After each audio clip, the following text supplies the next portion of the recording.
Hello, everyone, and welcome to another episode of Let's Chat Reality. I'm Michael, And I'm Molly. and we are here today to talk about the series premiere of a brand new show, Dancing with the Stars: The Next Pro, where we will be finding our next professional dancer for the upcoming season of Dancing with the Stars coming up this fall, season 35. And in addition to that, we will also be talking some Big Brother this past first week that has begun season 28. And we will specifically be focusing on one survivor legend, Dee Valladares. And there's only one person who we could have on for this. You know, there's that saying, get you someone who can do both. There's only one person that I know of that is qualified to do both of those things. And it's the one and only, our good friend, Brandon Donlon. Brandon, how are you? Stop it. I do think you are correct. There is nobody else that can do both. And I don't want to make it a compliment to me, but I just think nobody else has these two things. And I luckily have the two things. And nobody else is getting the two things in one place other than here. So I'm so thrilled. We're the only podcast that's going to do both of these shows in the same episode. you're only getting that here. But Brandon, I'm how thrilled are to you? hear. I'm so good. I mean, I really I think the live feeds for Big Brother for those listening came on live last Friday night, and I think I've dedicated a good part of my life since then to watching. So I haven't slept a ton. I'm feeling very lethargic, but I hear that it only gets worse. So I'm looking forward to envying the time that I've been sleeping in the last week versus what I'm going to be going through the next couple of months, watching my dear friend and her new friends. But otherwise, I'm working. I'm grinding it out. We're doing a lot of stuff over on Rob as a podcast with the Big Brother and with the other shows that are on as well. So I'm too busy. I miss when I wasn't busy. Don't we all? Don't we all? But yeah, it is only going to get worse because it's one of those things where, like, as soon as there's like someone mentions the name D, and there is potential that she might go on the block, that's when I feel like you're gonna really be like watching every second to make sure that the right conversations happen so that she'll escape the block. Like that's when it's really gonna get bad. I think back to like the past couple seasons of Big Brother, which I have not loyally watched. I've been out for a little bit in terms of like dedicated on my couch when the episode's on plus feeds. It's been a very, very long time. However, like the moments that you remember from each season, like they're not in week one a lot of the time. Like, right. Like, I think, Angela's whole thing from Big Brother 26 is week one, but like there's a whole 3 months that are still going to happen, which it seems so crazy that like we haven't even cracked the things that we'll remember from this season haven't happened yet. And Yeah. that's, I can't wait to see them live, from the couch, and then blue sky about them. I'm doing a lot of skeeting these days. I do tweeting and skeeting. I was And very excited to see you back on Blue Sky. Oh yeah, you're skeeting. Yes, blue sky is interesting where I don't feel comfortable asking Twitter a question because they'll send me porn or like a death threat. But on blue sky, I didn't watch the feeds last night because I was out. So I put on there like what happened while I was gone, and then very lovely people responded, and they were like, "Oh, here are these things that I'm like, I would never do that on Twitter. Nobody would ever be that nice on Twitter." Yeah, the BB community is big on Blue Sky. Like, I don't know if any other community is very big on Blue Sky anymore, but the BB community is still there. And so it's the Yeah. right place to ask those questions. Yeah. It's like you buy a house in a neighborhood that like has no water anymore. You're like, well, I guess we'd just stay. You know what I mean? Like there's no reason we'd have to all move at once. It would be a lot to do logistics wise. So we'll just hang out here. But they're all lovely people, and I'm thrilled to be part of the team. Yeah. Well, not to bury the lead here, of course, one of your very close friends, Dee Valladares from Survivor 45, is on BB28. You talked a little bit about it already, but like, what has it been like to watch your best friend on Big Brother? Well, it's very interesting in that I've, like most people in the reality sphere, like I've had a weird life seeing people that I love participate in these shows. Like with Survivor, I've been very fortunate of like I've made close friends with people before I was on Survivor who played that I was friendly with and I got to watch them. And then even after I'm on Survivor, I talk to people before they leave and they go. So I've done it with Survivor a dozen times. I've done it with The Amazing Race. Like I'm great friends with Izzy and Paige who do the race, and I watch through like their lens, and a couple of these other shows. The Traders, my employer, the person who keeps the lights on is on The Traders, and it's like I get to watch with him. But Big Brother was an anomaly always in that they didn't cast people that were like in the world. You know what I mean? Like the people, you would see people. There's a couple people on Survivor 51 and 52 who I had met at viewing parties the past 3 years, and they are out on the island. You know what I mean? Survivor's a lot more insular, where I don't know why it is with Big Brother, whether they lean more influencery or the people aren't as like applying the way that people apply for Survivor. Unclear. And Dee is an anomaly where she like goes in and is already a well-known entity, but it is crazy to see somebody I know in like the fishbowl. You know what I mean? I said on a different podcast, like how often you get to put a camera in your friend's house, which I don't recommend you ever do. If you're listening to this, don't put a camera in your friend's house. But it is weird that I get to just watch somebody that I love who like I've spent a lot of time with, and Kelly has put this on Twitter and Blue Sky, what have you. Like when we are with Dee, when I am with Dee, when Kelly's with Dee, like we're on the couch, like we're doing exactly what Dee is doing. You know what I mean? So it's trippy, but I'm really finding myself like falling in love with the game again of Big Brother. Where again, not to do a full ramble, but the Survivor New Era has taken what I loved about Survivor and not because of the day constraints or whatever, but it's just like made it into like a different thing. Like it's not the same show that it used to be, and for great reason. The show that it is now is a great show. It's just not the same. And a lot of that is because you don't have as much downtime, and because there's these journeys and these advantages. A lot of the thought process when you're voting somebody out is who has what thing or who's going to be a danger to find a thing later or what have you. Whereas what's beautiful about Big Brother is that it's like boredom almost 24/7, and it's like subtle manipulation. It's like one conversation can change something. It's like you don't have like Rick Devens, who famously finds idols. Like there are no idols. There's nothing to save you other than you. And I really, really love that. And for a long time, Survivor was that. And just because of the way that the show has evolved, it really isn't as much.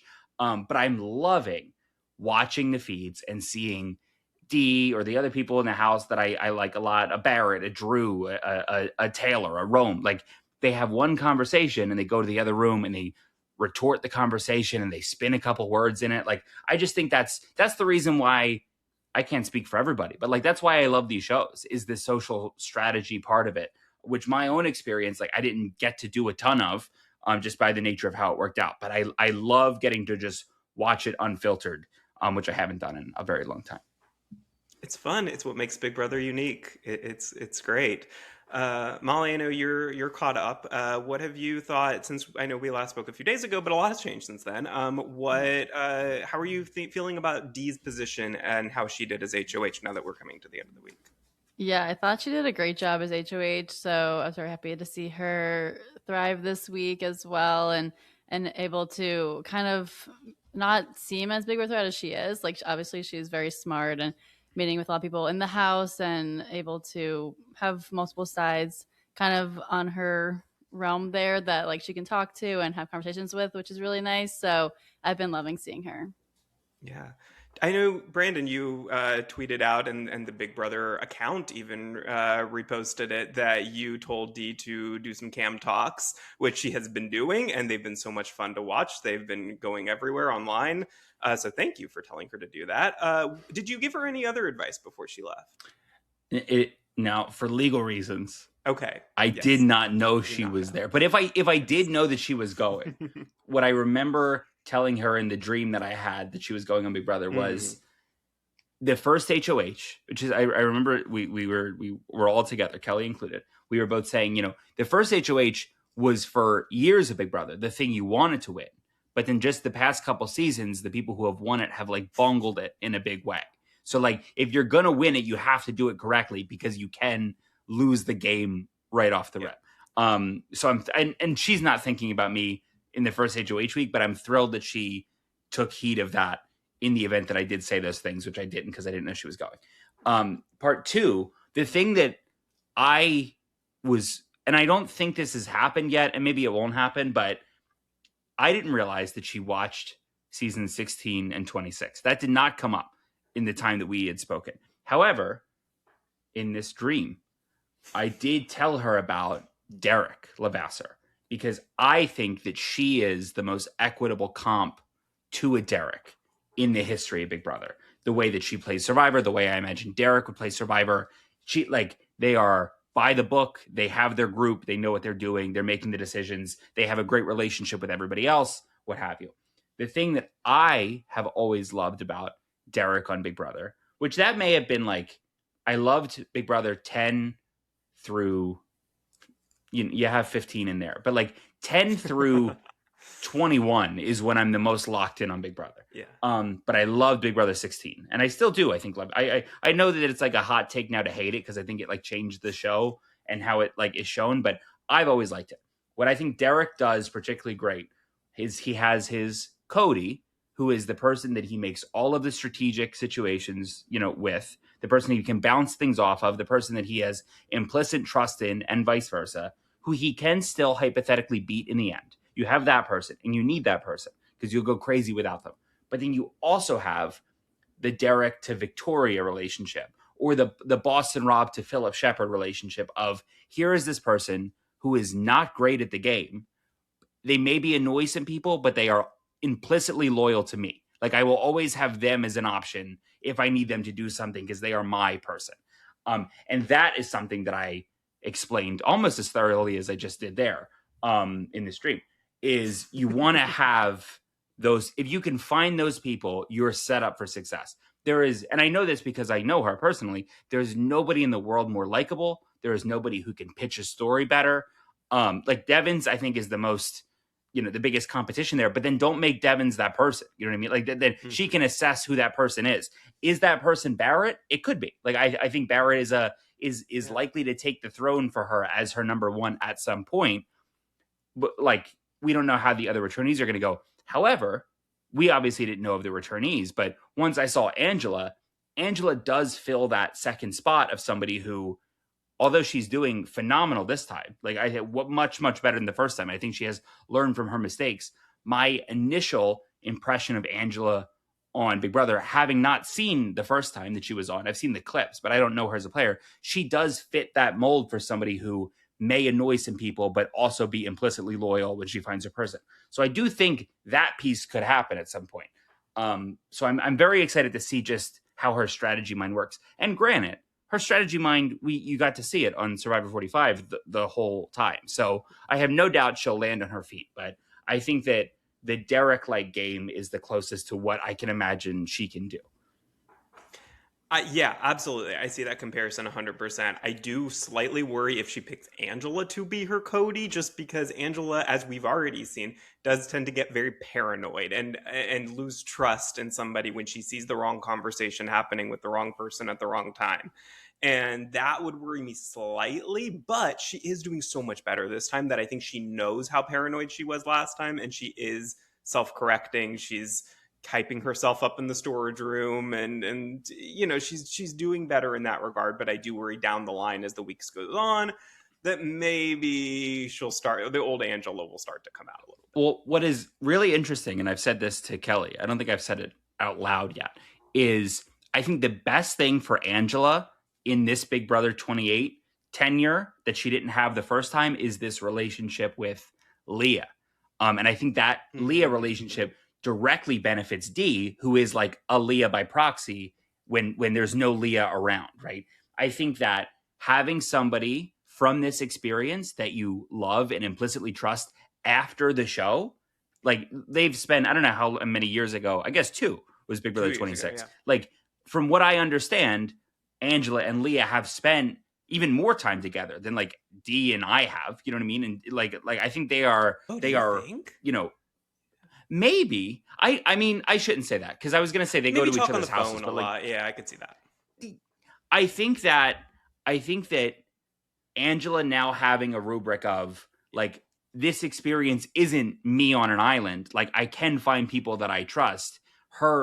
going in the house and seeing somebody who is the same age as Leah, is as funny as Leah, has a similar background to Leah. I think that is making this Dee and Angela relationship work times 10 in a way where if Leah is not in the picture, maybe Angela is more skeptical of Dee or more threatened of Dee. But I think I really see this working out for both of them long term. I think that Devins will be the squeaky wheel in the three of them and try to do something. I think Angela and Dee are locked in for off the rip. If one of them goes, it's because Dee cuts Angela at a certain point, would be my prediction. I could see that 100%. Do you think that the three of them will stay loyal to the crossovers, Barrett and Drew, or in the long term, will that rip apart? Well, it's interesting. Like Big Brother 16, the biggest critique of it, which it is this thing, is it's boring because Derek is a mastermind and just like, they have that alliance of was it I forget, and it doesn't matter. There's an alliance of men that like they run the whole thing. And nobody likes that. Like that's just boring TV. You have like the Bomb Squad, and we love the Bomb Squad. You have fun characters like your Zach Rances and your Nicoles and Christine. Like they're all, I guess, were fun on the TV show. However, the game is boring. Selfishly, I love that alliance of five. I wish they just run it to the end. I would love for the season to be boring at the detriment of everybody who loves and enjoys the show. I do think that there's merit to them sticking together. I really liked the initial comparisons of Drew to like a Matt Hoffman, where I can see a world where he is cut before the other ones are because he's loose cannon. And I really like Drew. And I'm buddies with the guy whoever is running Drew's account, his friend I've been DMing with a lot, and he's lovely. Oh, the guy who reached out to all the drafters. Yeah, he's phenomenal. He's really, really funny. We're really chopping it up. We were texting very late in the evening last night. Wow. He's really cool. So I want Drew to do well, and I think that Drew and there's like I don't know if you've seen it. There's like a GIF of Drew doing a little dance and Dee just laughing. Like I'm so glad that she has great entertainment, and I'm thrilled about that. However, to answer your question, I hope they stick together.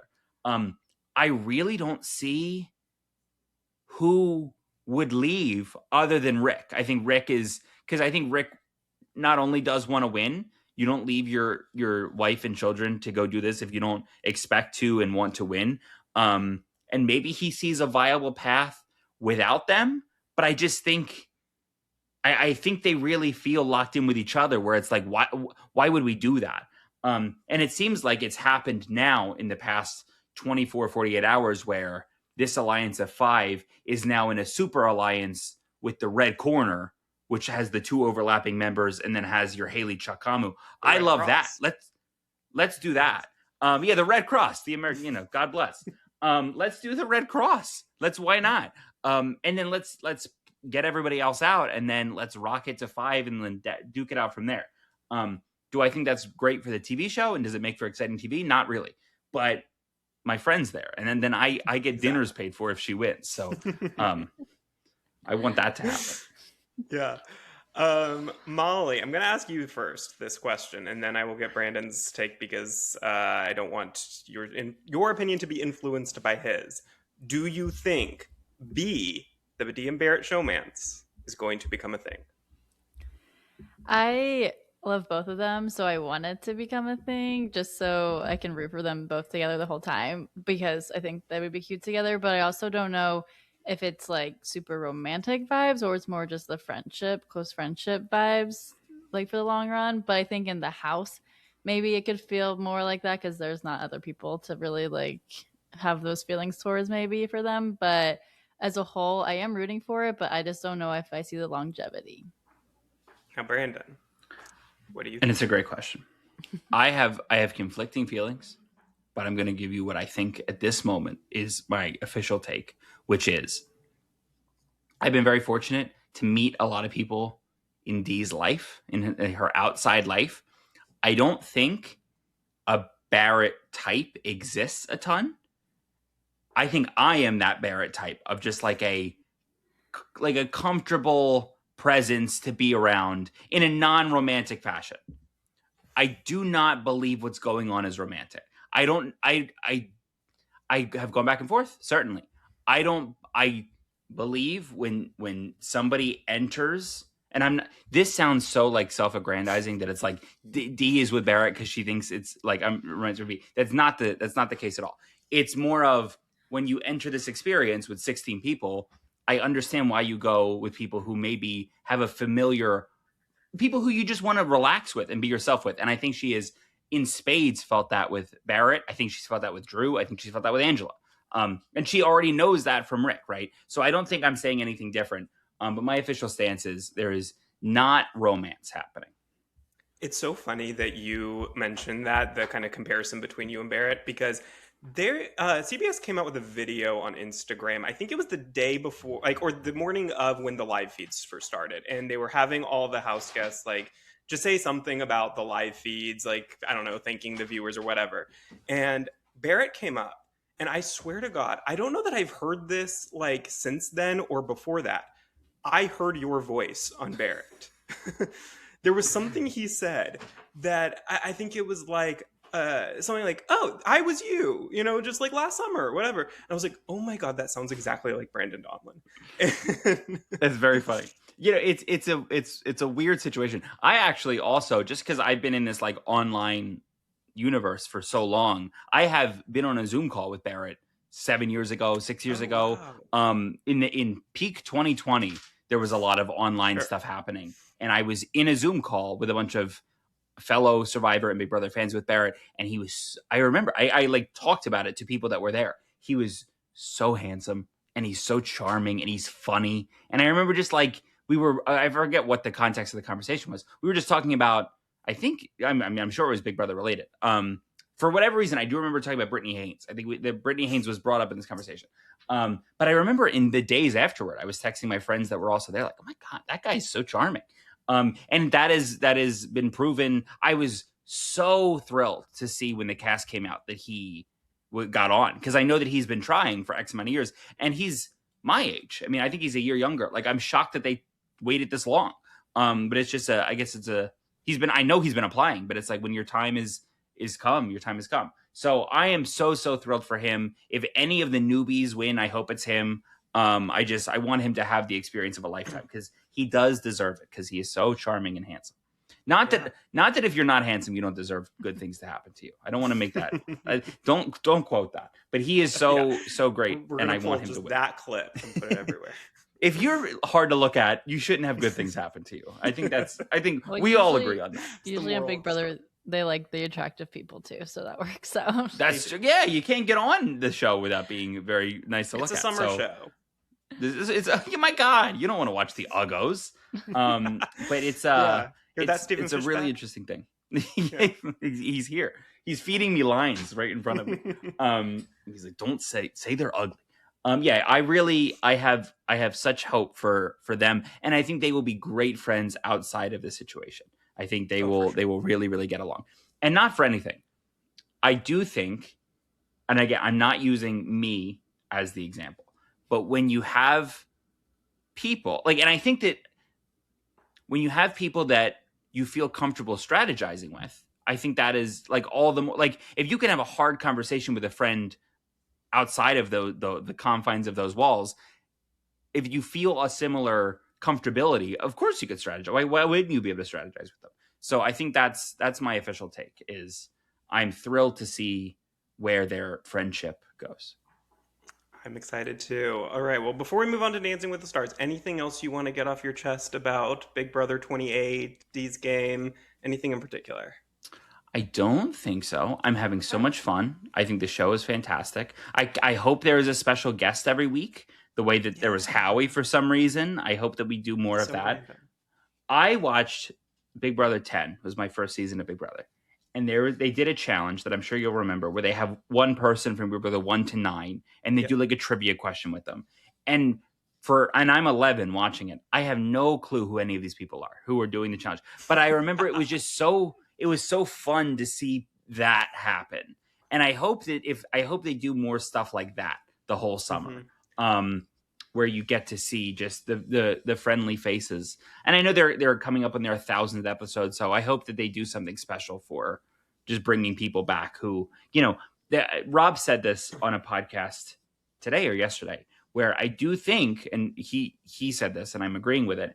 Big Brother does a lot more to service the fan community than Survivor does, where it's almost like they're reading live feedback. Where, like, granted, you have the thing that happens to Rachel last summer that's like horrible and done by them, but I do think they feed the fans in a way that it's just a different way than Survivor does. And they really like Survivor. I mean, it's been said every day for the last 3 years, like they waited 5 years to bring anybody back to the franchise. Whereas with this, and I've now said this take 1,000 times, but what Australian Survivor does phenomenally is that they have a cast of 24 people, and we got a couple returnees, and we got a couple people who have done other shows, and this guy from the Australian version of The Voice is here for some reason, and somebody's brother is there, and oftentimes they're the same guy.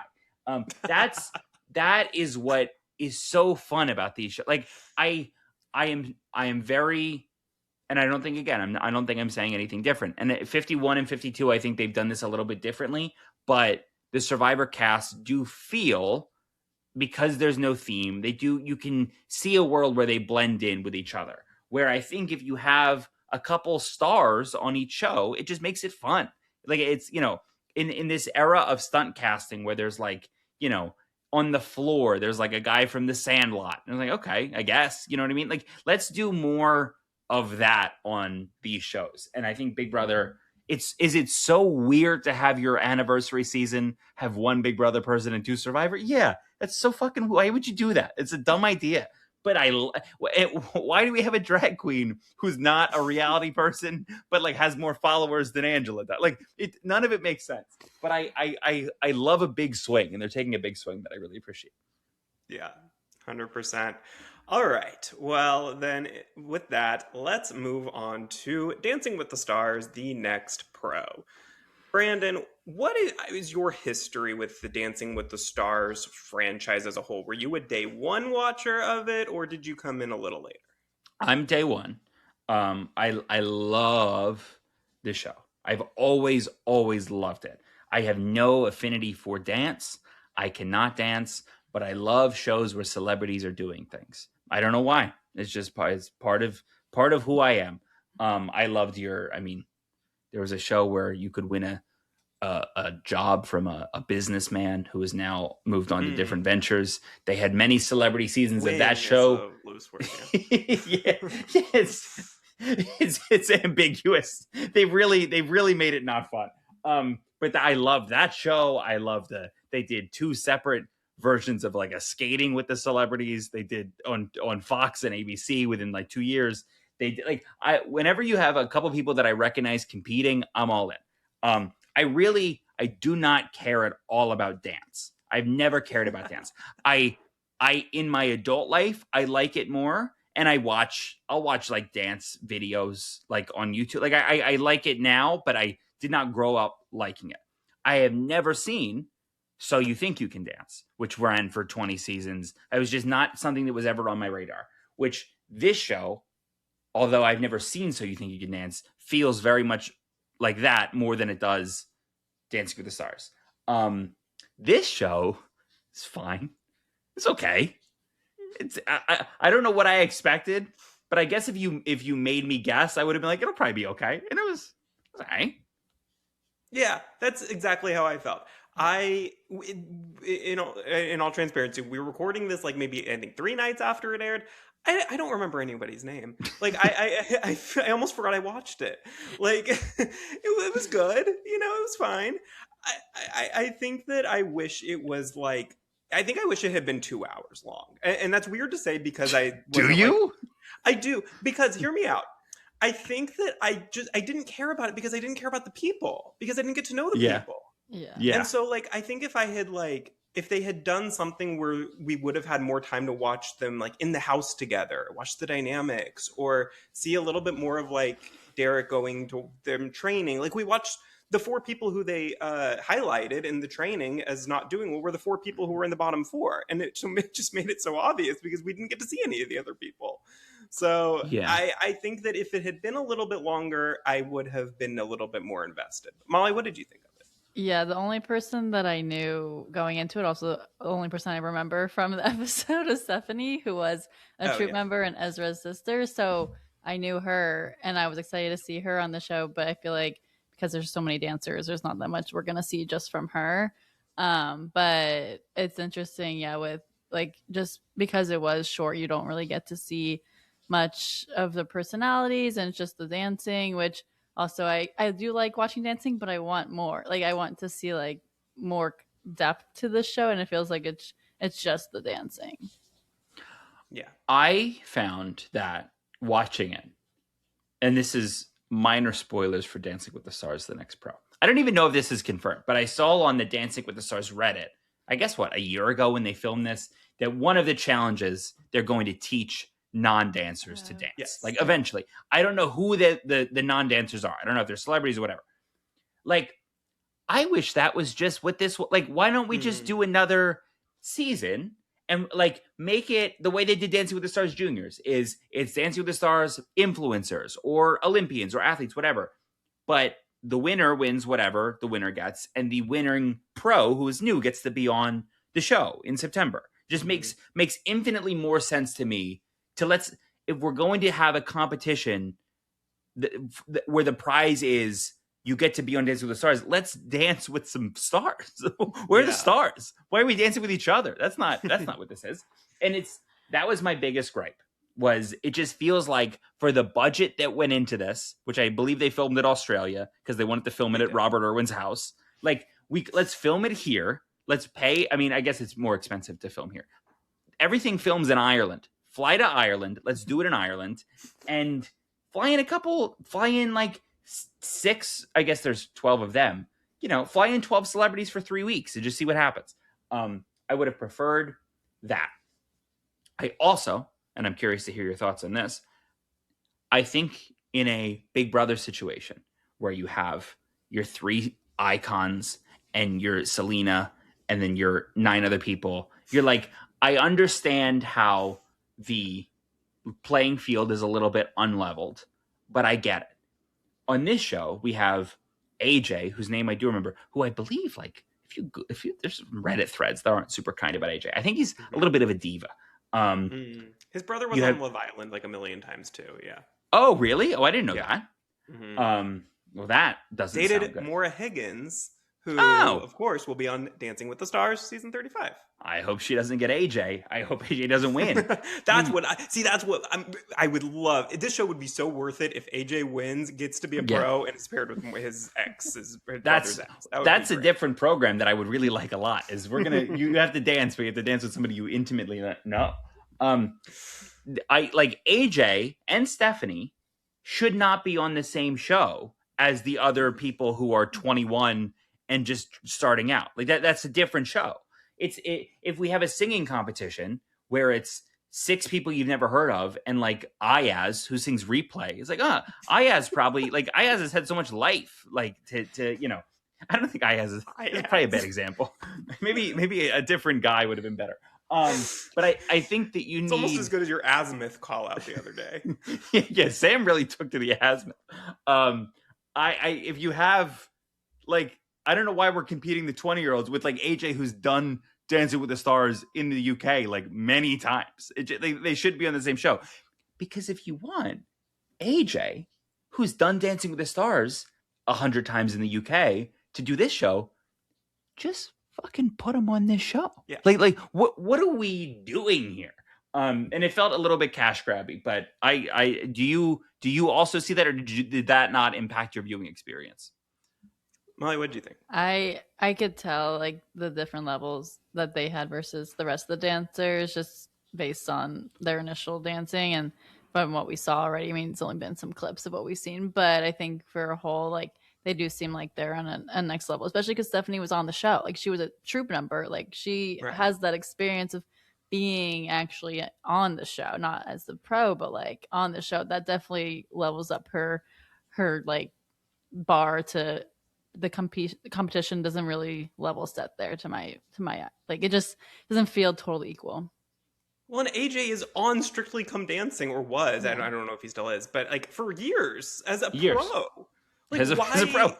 He's done it. Well, this is such a downgrade for him. Like, okay, you're going from a actual pro to now having to compete to be on the same show in a different country.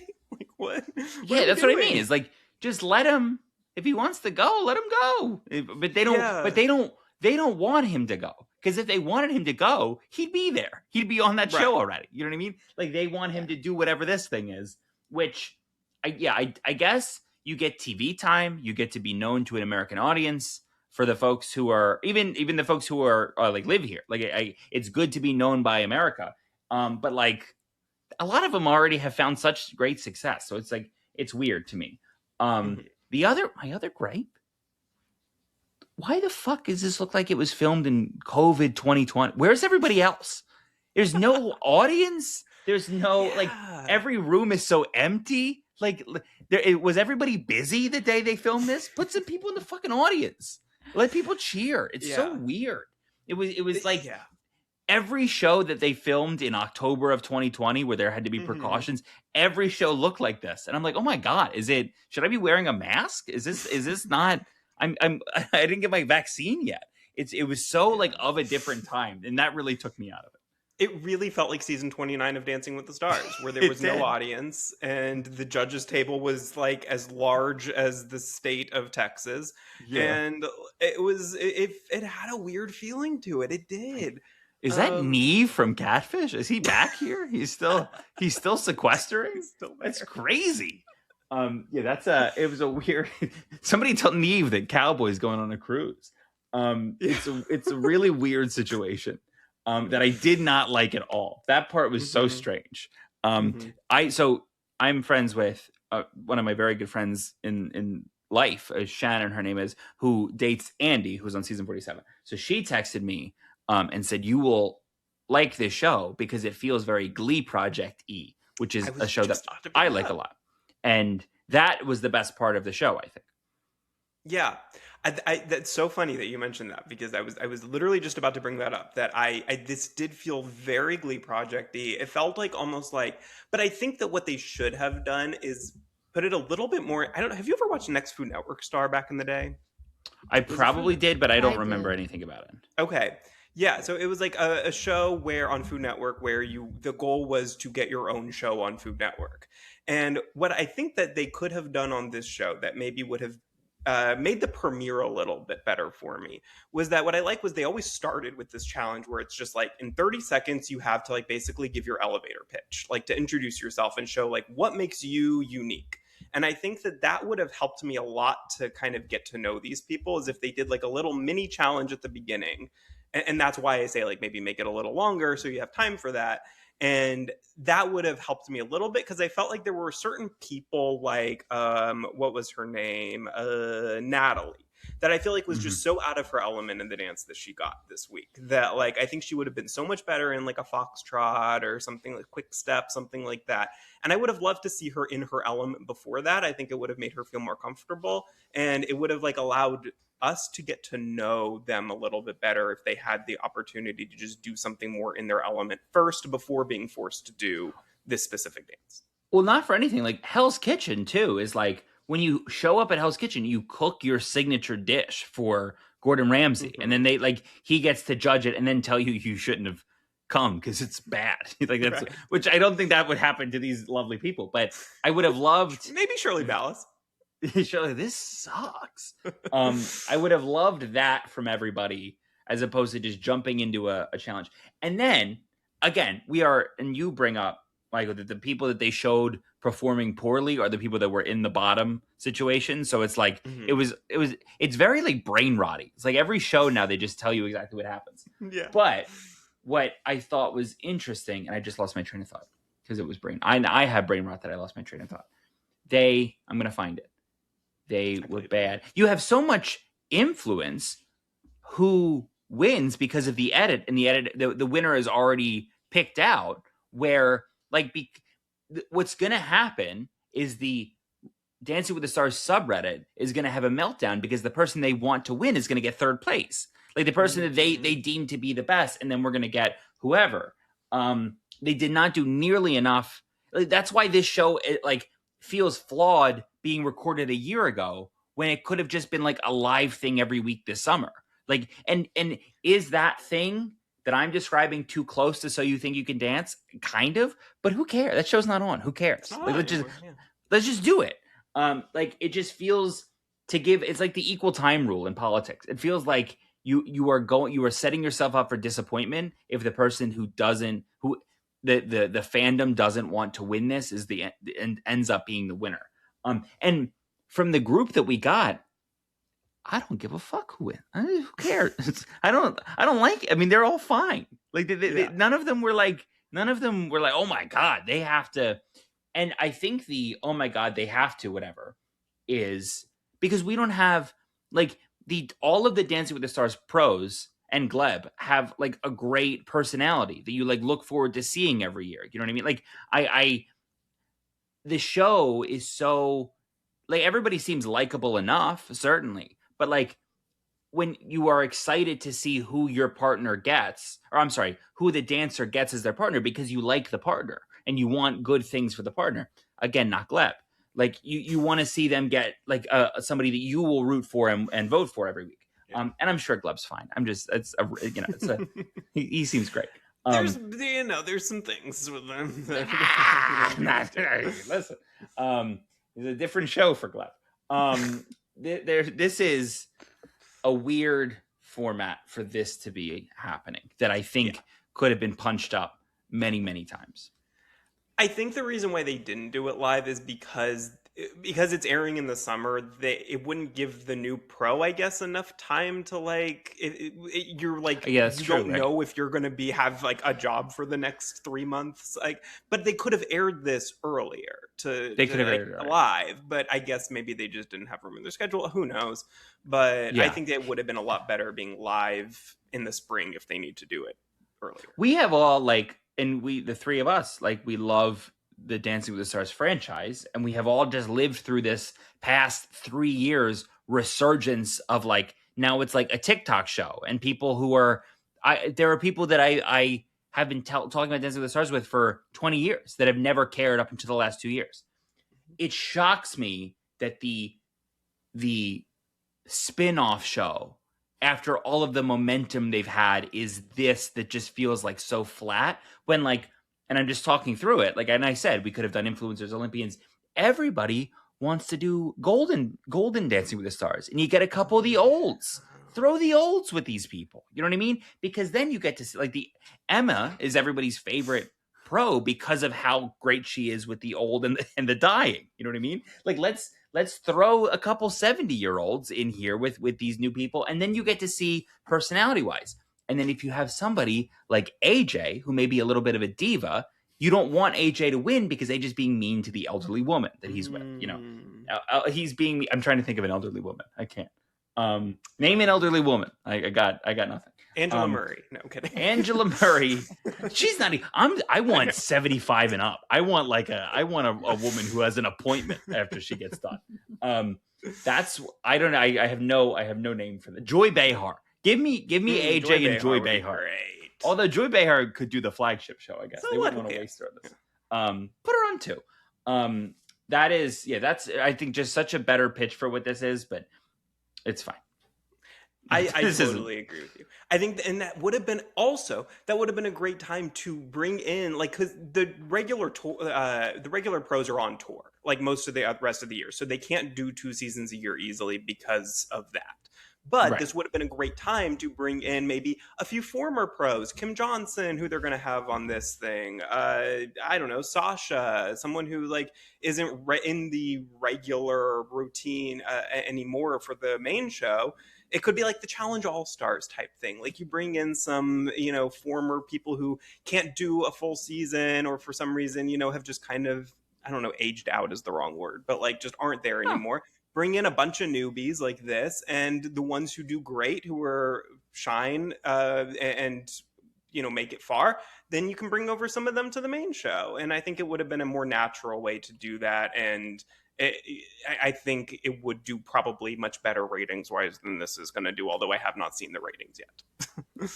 I can't imagine they're great. And Kim Johnson, not for anything, is over there. She's in Australia. She lives 15 minutes away, probably. Just show up. She knows how to get to Robert Irwin's house, I imagine. Of course. Just show up. Who doesn't? It's like Missy and Baylor. Who doesn't is right. I know. You both know. Yeah, that was my biggest gripe, was that it just feels so like when you build momentum, like the next move after the momentum has to be the perfect move, because not that they're gonna Dancing with the Stars proper is not going to lose a single viewer because the show is not that great, but what they will not get is when they do another spinoff, they are going to lose faith in the people who watch this thing. Like the flagship show will remain intact, but next summer when they do Dancing with the Stars Babies or something to dance with a newborn, I guess people might tune in. Whitney Levitt would do that. She would do great. No, she would do the show where you dance with the dying. Also, I think she'd like both of those things. That's very funny. Yeah, I think that you really have to, the way the Challenge All Stars is a great spin-off series, is like something like that could have been done, but whatever. It is what it is. Molly, what did you think of Derek Huff? Was our first guest here. I think every week is going to have someone different be a guest here. What did you think of how Derek Huff did? Was he the right choice to start with? I think so, because obviously he's a big presence on the flagship show. So I think it's good to bring him into here as well. And I think just his experience of being the top pro, maybe not top, but like in the top exact, like of the numbers of people who've won, like he's up there. So he is the top person, but I mean, like, of people who like the pros, like maybe he's not the most liked always, but I like him a lot. So I think it was good that they brought him in here, and also his connection with Robert Irwin as well, with him being paired with his sister in the past. So I think it made sense in that regard. But I think his insights and everything, like, people always respect him. And so I thought it was a good choice. And it was funny seeing his reactions to some of their dances of being like, oh no, like this isn't good. But I thought it was good seeing him there overall. Yeah, Brandon, I feel like we saw more of Derek than we did of Robert Irwin by a mile in this episode. Robert didn't have much to do, but Derek, I feel like, was really our main character in this episode. I do love him, and I would say this to his face. He does love to hear himself talk. He makes a meal out of the critiques, which he should, because he's he's one of the best in the world. So like he should. But I do notice it. I'm like, oh, that's a lot. I think it is interesting to hear him critique, because as somebody who doesn't know what they're doing and wouldn't find any success in any show like this, I like to hear that from him. What I really, really liked was during the judging panel when they were performing, he and Shirley Ballas kind of have they like Frankenbite it. They show like 2 seconds of a little back and forth, and they cut away from it. It's like, listen, your show's kind of fucking boring right now. You know what I mean? Like let's have Shirley Ballas argue with Derek. Like, if we can do that for a second, I think we make our money for admission. But we didn't do that, and that was a bummer to me. Shirley really was the star of the show, and Shirley should be judging our show. I don't know why we don't listen. And we love Carrie Ann, but if Carrie Ann were to want to take a vacation in the fall, if there's a Carnival cruise that potentially is only going between September and December to a place where there's no internet or no way for her to zoom in, I think Shirley is doing the Big Brother cruise. Why not? yeah. She'll love Cowboy. They know somebody mutually. I think that Shirley was phenomenal. I don't know how they haven't brought her over to this one yet. Yeah, so I actually did, because I was watching the great Matt Lagori and Sasha on the We Know Dancing with the Stars podcast. We love them over there. Go check them out. And they had Kristen Burt on, who is like the Dancing with the Stars expert. Yes. She's the Mike Bloom for Dancing with the Stars, if you will. And she was saying that she doesn't think the show has the budget to fly Shirley back and forth between the shows anymore. And that Len Goodman and Bruno used to do it. Like, they did both shows at the same time. She doesn't think that the show has the budget to do that any longer, which is why she can't do both. Right. Well, yeah, I mean, even like Len for a long... They are both on in the fall. In the fall. Okay. And then I believe the story was that Len would fly from the UK every week back home here to judge this show, and then would go back and he was doing whatever that flight is, 16 hours in the air every week. Yeah. Which I think they said like that was back in the old days gone when they too had a bigger soon. budget. And that can't be easy on the person. Yeah. Oh no. Oh yeah. Especially, I mean, like they're they're older. Like that's a lot. That's a lot of flying. A lot. I don't know that she wants to do that, but I would love to have her here. I think we do. Ever since our dearly departed Len Goodman left, I do feel like we miss that like voice of reason. The Simon Cowell. Like the person who just is our guiding light for is this dance good or not. Yeah. Yes. He would have lit people up. I wish I could see him light more people up. That is, and not to make the death of Len Goodman about me, although I will. People knew that I was on Survivor because I didn't tweet anything when he died, because I was abroad. I had no phone, so I had friends when I got back, and I texted them like, "Oh, like I'm chilling," and they were like, "Where were you?" And I'm like, "Don't worry about it." But that was I would have if I Lavina, who works for Rob as a podcast, had a notes document with every password, and I wrote so many notes in it. I was like, if anything, if these are all the celebrities I like, if somebody passes or if something happens, if there's a new celebrity reality show, Stars on Mars, which was on Fox for 20 minutes and was a horrible television show, that got announced while I was gone, she retweeted it because it's like, oh, that's a thing that I would retweet when I was home. She did not, and it's her fault. I'm kidding. She did not share anything for the death of Len Goodman, and that did help people catch on. Wow. I'll never forget that. Len. Is and Len also how, if I were ever on one of these shows, how people would know that I was missing, because not that I would tweet. I feel like I'm not like a big like tweeter like that necessarily, but just that like my friends would text me about it and I wouldn't text back. Like 100%, that is how I would get found out. But good call to have somebody prepared beforehand to do that, and unfortunately she just let one slip. It's really good. It's really, really good, and I look forward to keeping you. I want to be your notes app keeper when Please, you leave, Brandon. You would be the best person to do it, because you have the same interest, so you wouldn't even have to think what I would do. You just do what you would do, and it's the same thing. I was gonna say, I know what you like. You like the things I like, so it would be so easy. Exactly. If we lose somebody, we'd say, "Oh my God, Paula Abdul." It's so sad what happened. I keep naming people, and it's never been good this whole time. It's always been bad. It's gone horrible so far. Yeah. Were there any performances that stuck out to either of you? Molly, were there any highlights for you of the news? I like seeing Brandon's reactions to this. No, the answer is no. Okay, let's really no. I feel like the only one I was hoping to see do well was Stephanie, so I do remember hers because I wanted to see her do well, but she wasn't as great. Like she had a little mistake that happened, so I do remember that. But as a whole, I don't remember most of these dances. I will say, I think Selena's was very good. I think she's a star. Yeah. And I mean, they really, really hyped up Adele. Like that was what would they say? The Rolls Royce Derek named her. So I think it's right now, I feel like it's a competition between the two of them, if I had to guess. What I am curious to see if it happens at the end is if they end up pulling a switcheroo and then two people win, both a man and a woman, and they have two new dancers. I feel like, and correct me if I'm wrong, did the Glee Project do that, or were there always going to be two winners?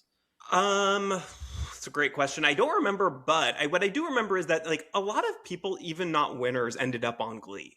And that's how I'm going to say I feel like this is going to end up. That people who didn't win, if they find that someone is a fan favorite and whatever, they probably won't put them on this season, because like they have to like have a prize, and like they can't just have 12 new pros. Yeah. But I think that in the next couple years, they're going to add, whether it's on the troupe and then they come on as a pro, or like this show, I think will have an impact that lasts beyond this summer, because I think that future pros, we will see these people again, whether it's next year or in 5 years or whatever. Like, I think we're going to say, oh yeah, that person was on that weird summer show that was on for one season. No, yeah. And if they are going out on a limb with this show, I do think there's a chance for other spin-offs, and I can see a world where if the A squad isn't available to do said spin-offs, we call some people back who went far and like had a lot of tweets about them for whatever that next thing is. That would I do agree with that thing. I have in my notes, I thought that AJ had bad vibes as a person, but his dance was very good. I wrote that. And then I agree with Molly. It was like Adele was great, and they that both this through the through line of they're just telling us what's going to happen. They everybody who they gave a package to struggling was in the bottom two, and the people that like Selena and Adele, to me as somebody who doesn't like have as much of an appreciation for like dance, I thought they were great, but they were just as great as anybody else. The idea that they told us those two were great probably means that they are. Yes, what you just said, Michael. They're probably in it for the long haul. Yeah, for sure. The other sad thing was just Breyer slipping and then end up getting eliminated. That sucked because again, like that's why I wish that we would have had like 2 chances for them each in this episode, because like we never got to see her dance like really, because it was right at the beginning she slipped up, and then the whole rest of the time that she's like freaking out internally. I would have loved to see her just have another chance to dance and really get to see her talent, because I'm sure she's much more talented than we saw. It was so early 2000s reality TV to boot the girl that fell. It's like when the first UK traders, when they banished the woman with one hand because they thought she was like drinking or not. She didn't do the toast or something. It's like, oh my God, you people are monsters. Yeah. Breyer looks so much like Tate McRae. Every time she was on my screen, I'm like, oh, that looks like Tate McRae. So she'll be fine. She seems to like have a great career outside. And she's also Canadian. Oh. And we love them. And their country is currently burning. So I hope the Breyer's okay. I can smell it. Do you know about that? Is that news reached up there? I know about down there, friends who live in New York, that the sky is very hazy. Right now. I didn't know you could smell it from there. Like I've heard that Canada was very bad. I did not know that y'all in New York could smell it. It smells like a literal campfire outside. I've never experienced anything like it. It is, and it's so strong and it makes your eyes water. So I hope Breyer's okay. Brandon, I have a game for you. Please. It is called Brew Yes or Brew No. Okay. Where I will read quotes, and you will have to guess if this quote was said by Bruno Tonioli, the great judge of Dancing with the Stars, if it was a fake quote that I made up, or if it was a quote that another judge said. Okay. I don't know why I thought this game was going to, is this Bruno from Dancing with the Stars or Bruno from Big Brother Canada 3 and 5? Which I don't know how much overlap there is there. But yeah, okay, I can. That would have been better. That's why you're the game creator, Brandon Donlon, because only you would think of that specific game, and I'm not that creative. But Bruno from Big Brother Canada 5, I think he just said like "let's go" a lot. I think that would have been the only. That joke would have ran out very fast. Where I have, Do you think that Bruno Tonioli has had "let's go" a single time on Dancing with the Stars? I bet you he's really mean to Uber drivers. I bet you if he's in traffic, he probably yells, "let's go." Yeah, sure. I don't see it. I don't think he says it emphatically, like after he wins something. But I can see him yelling at like maybe a person at a fast casual restaurant. I can see him hitting them with a "let's go." Yeah. All right. Well, you two can, because Molly has not seen these, so you two can work together to decide on these. Okay. First quote. That was a unique experience. I have no idea if I was watching Magic Mike, Tragic Mike, or Michael the Mechanic. No idea. Is that a real quote that Bruno Tonioli has said? I feel like yes. That sounds exactly like him. Unless there's like a Chat GPT where they can make Bruno quotes, I would be shocked. That I would lock in that's him.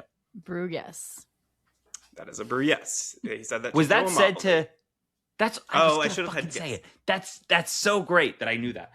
Joe, I think is he just posted that he has a brain tumor. Unfortunately, yeah. Joe, not to gas out the game. All the money that I win will go to Joe. Whatever split between Breyer and Joe. Yeah, Breyer doesn't even need it. She escaped. That does sound like Bruno. It was Bruno, yes. All right, number 2. You were stiffer than the drink I'm going to need after watching that travesty, my darling. I have a thought, Molly, but I want to hear your thought. You go first. The first half of that quote does not sound like him. That sounds like a fake quote, but the "my darling" is a thing that he does say. So I feel like this could be a. And I listen. I love these games. I make these games. I think that I can see a world where that's a fake out, and that is not a real quote. I'll say it's another judge. Kind of sounds like Carrie Ann could have said that. Is that? I guess are we competing against each other or locking it in? Now we have this. We have dissenting opinions. Now we had a first point, and now we have a half point for this one. Okay. I feel confident. Molly, do you? Well, agree? I can't have the same answer as Brandon. Okay, yeah, I guess we can have y'all compete against each other then. We don't have to lock it. I like that. Okay, that was fake. I made that up. Mm-hmm. Point to Brandon. All right, number 3. Let the baby making begin. I think that's true. I think he did say that. I think that's Carrie Ann and Nava. And I could be Brandon, so you're wrong. Too good at this. Yeah, that was Carrie Ann. I remember that. Why did she say that? I don't know. I did not write down the context of this, but that is a quote from Carrie Ann at some point. But I did also, when I saw this quote, when I looked at these quotes, I did remember specifically that quote as well. So that's very Brandon, this is too easy for you, but let's hope I can trick you on one of them. All right, number 4. You look like you were being chased by a swarm of wasps.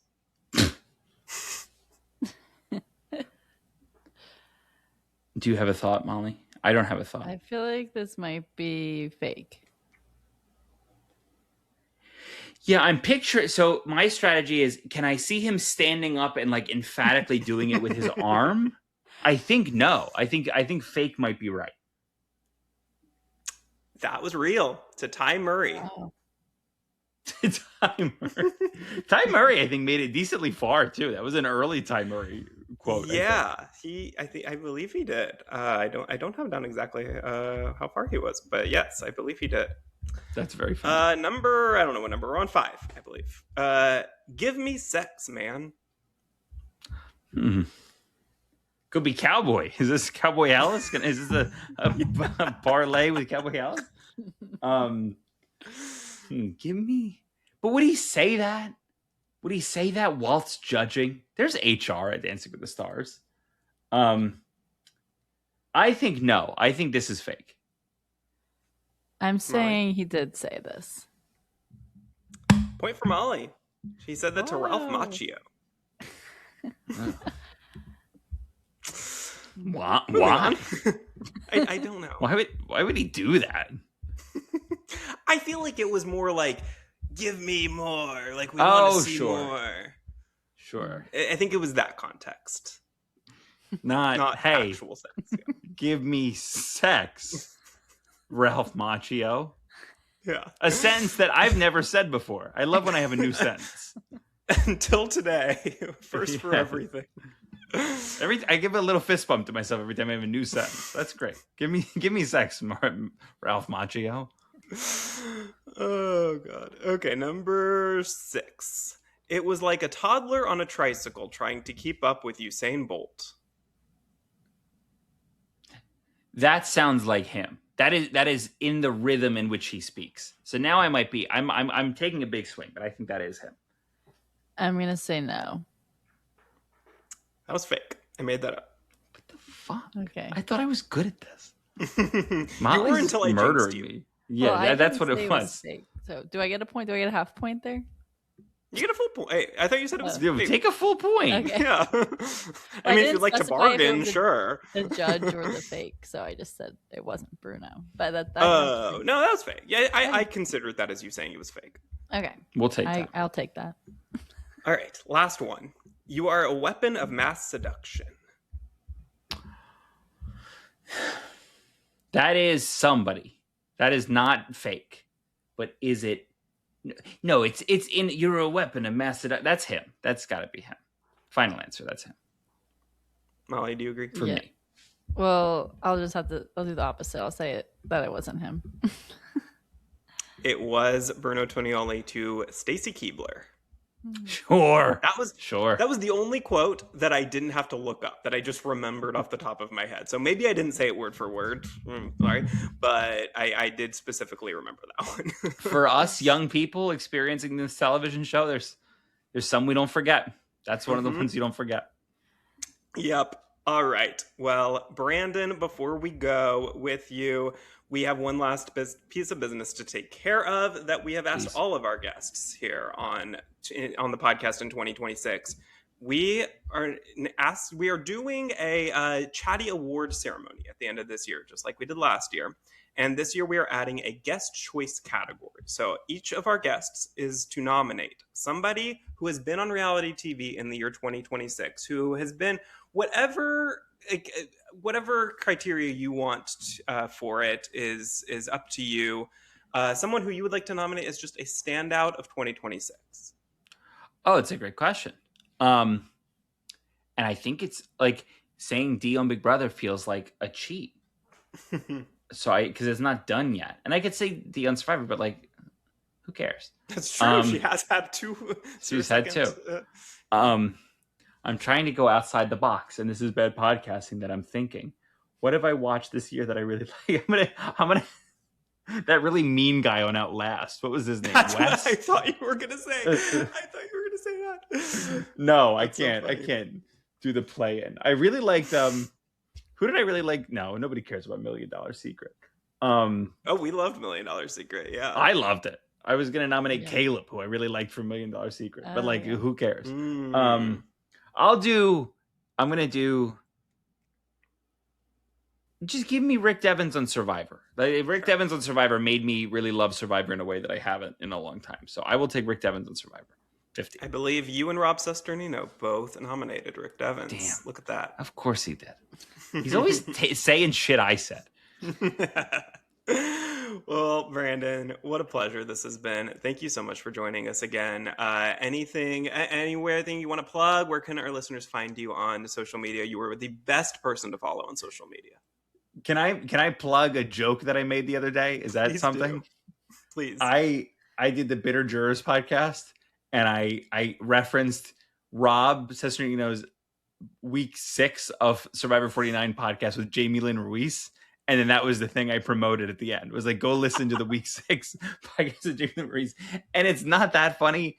I laid in bed after that, and I laughed just to myself in my dark room by myself. I thought it was so funny. So I'm now plugging the joke I made in a podcast a week ago, plugging a podcast that was done 7 months ago that I wasn't on. That's my official plug. Amazing. If you want to follow me, but you know what? You may already. Who knows? Who knows? But I'm just posting about my good friend on this television show. So I'm so thrilled to be here. This was so much fun. I know when I am here that I will be laughing, and we laughed a lot. Yes, we did. And laughing burns calories. It's healthy. So that's what they say. Laugh more. That's how I'll advice I will give to you, listener. Laugh one another. That's what I'm going to say when I end stuff. People like that. Thank you guys so much for listening or watching on YouTube. We will be back next week to cover more Big Brother. I don't know. There's lots of shows coming out right now, so we might cover other things too. Who knows? Stay with us. And we be sure to subscribe wherever you get your podcast as well, of course. And we will be chatting with y'all later. Bye, everyone. Bye. Bye.